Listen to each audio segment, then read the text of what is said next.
Now to the Sean Combs trial. For more than 2 decades, Combs was one of hip-hop's biggest names. But U.S. prosecutors say that behind the scenes, Combs was coercing and abusing women with the help from a network of associates who allowed all of it to happen.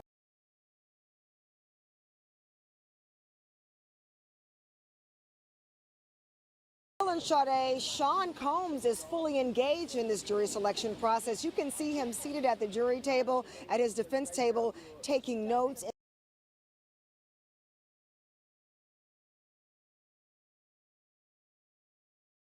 Combs has pleaded not guilty, and he's denied the allegations. Okay, how did we get here? Why are we here? Man, Diddy. Okay. The first thing that I would have to say is the key point is the video. It lines up with exactly what we are seeing, so let's take a look. New surveillance footage obtained exclusively by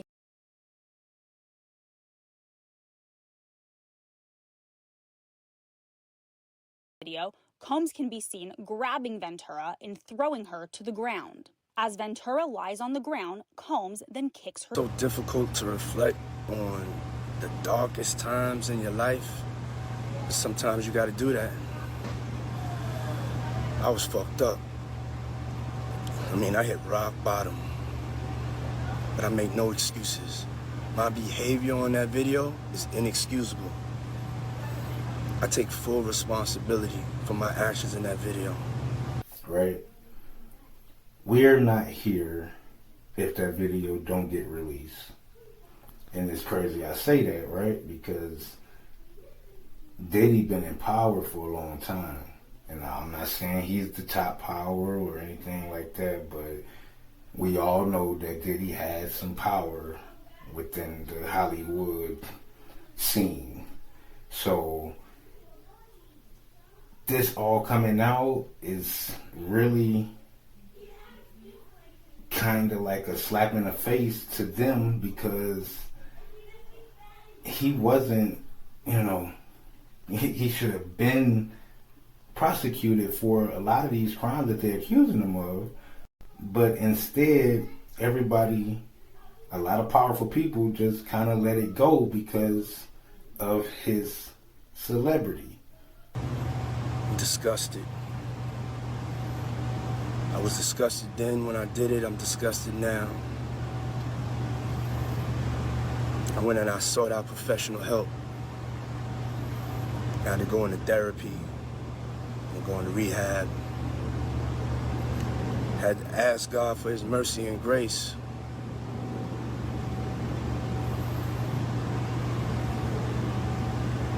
I'm so sorry. But I'm committed to be a better man each and every day. I'm not asking for forgiveness. I'm truly sorry.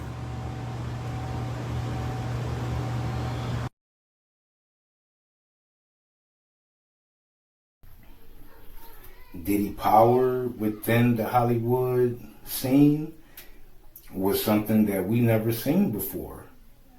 I mean, if you look back at a lot of the people within his circle, and then the people within those people, he was connected, well connected. So yes, that video smacked a lot of people in the face, and that's the only reason this man is being prosecuted right now. Everybody was cool with what he was throwing in the parties and the after sets and all that up until that video came out. Now, I understand that we had, some lawsuits that was, going on behind the scenes.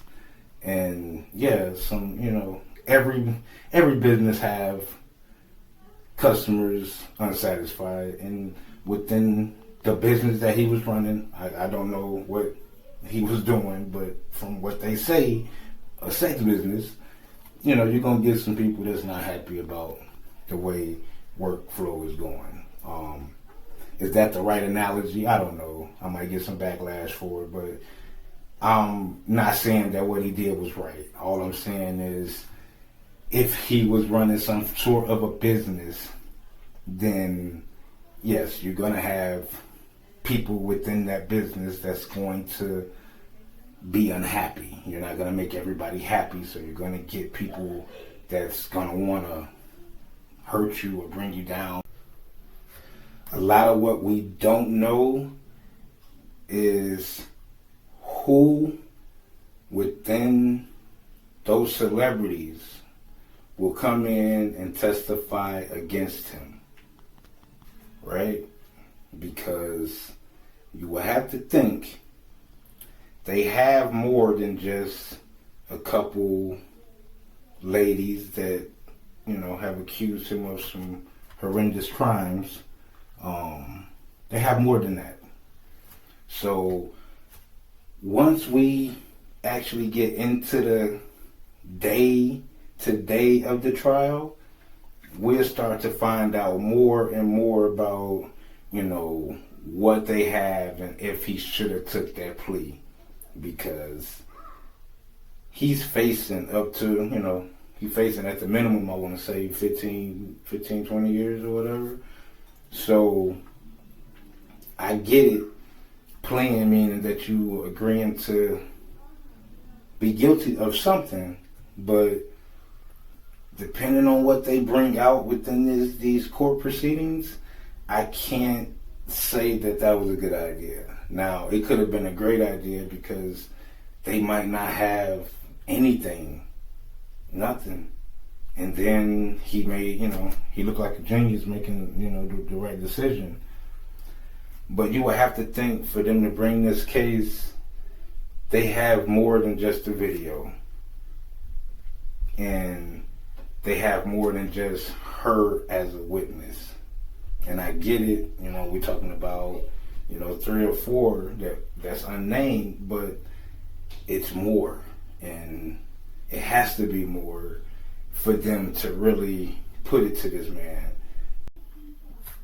Now the trial resumes tomorrow, where the 45 jurors or 46, however many they have right now, they're gonna get to the 12 that's gonna actually, you know, be listening to the evidence and making a decision about his guilt or innocence. Now, how hard is that at this very moment? It seems very hard because it's a lot of news out there that's saying that it's going to be hard for him to get an unbiased jury. And with his celebrity, I can understand why. And with his reach, I understand why. He touched a lot of people. He's been in the business for a long time. And when you do that, you touch a lot of generations. And even the younger kids, because you got to remember, he didn't just deal with adults, he dealt with kids too. So, and not just on the black community, also in the white community. So he has people all over that, you know, knows his celebrity. So it is very hard for these people to get a jury that will be fair to him and or the justice system, because it goes both ways. Now, how do you do that with these 45, 46 people? I have no clue. But he has some of the best lawyers that money can buy. And on the other side, the state, the government, I can't say the state because this is a federal case, the government has some of the best lawyers that they can put together. So it's going to be a battle. And these two sides, we're going to have to find out, you know, who picked the better jury then, you know, at the end of all this. All right, I think that's going to be it for this video. If y'all enjoy, please, you know, like the video, and I'll catch y'all in the next one.